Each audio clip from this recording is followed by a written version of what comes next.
So এইখানে প্ল্যানারের ভিতরে এখন পর্যন্ত কয়েকটা অপশনস আছে। সো এই অপশনস উপরে নাম্বার ওয়ান আমি কোথায় আসি, এটা হচ্ছে বোর্ড। বোর্ডের ভিতরে জাস্ট লেখা থাকবে আমাদের কয়টা টাস্ক আছে, আমার বা আমার পুরো টিমের জন্য কয়টা টাস্ক আছে, এই চ্যানেলের ভিতরে কয়টা টাস্ক আমরা অ্যাসাইন করছি। ওইটা পরে এখানে আছে স্কেজুয়াল। স্কেজুয়ালের মধ্যে মনে করেন সবগুলো টাস্ক এখানে লেখা থাকবে। সো আমরা একটা টাস্ক বানাইছি বোর্ডে, দ্যাট এটা 7 তারিখের জন্য কমপ্লিশন ডেট। সো কখন আমি স্কেজুলে যাচ্ছি আমি দেখতে পারবো 7 তারিখে একটা টাস্ক আছে দ্যাট অ্যাসাইন টু মি, আর ওইটা পরে বেসিক ডিটেলস আছে আমি দেখতে পারবো। ওইটা পরে এখানে লেখা আছে চার্টস। চার্টস হচ্ছে কোথায় আমরা দেখতে পারতেছি that আমাদের কয়টা টাস্ক আছে, আসলে কয়টা আমরা স্টার্ট করছি, কয়টা ইন প্রগ্রেস, কয়টা লেট হয়ে যাচ্ছে, কয়টা কমপ্লিটেড হয়ে যাচ্ছে।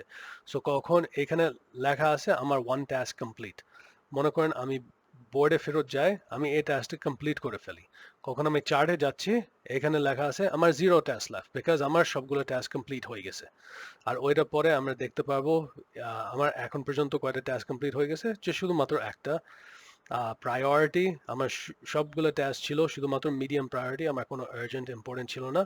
ওইটা পরে মেম্বার্সের ভিতরে মনে করেন আমি আছি, বাট আর কয়েকজন আছে, এখানে লেখা থাকবে আমার সবগুলো টিমমেটস আর আমরা সবাই কয়টা টাস্ক কমপ্লিট করছি। তো আমি শুধুমাত্র একটা কমপ্লিট করেছি, মনে করেন এখানে অ্যাকাউন্টস আছে, এইচআর আছে, ওখানে লেখা লেখা থাকবে ওনারা কয়টা টাস্ক কমপ্লিট করছে। এইভাবে সবাই পুরা চ্যানেলের ভিতরে দেখতে পারে পুরা প্রগ্রেস অফ আমাদের প্রজেক্ট।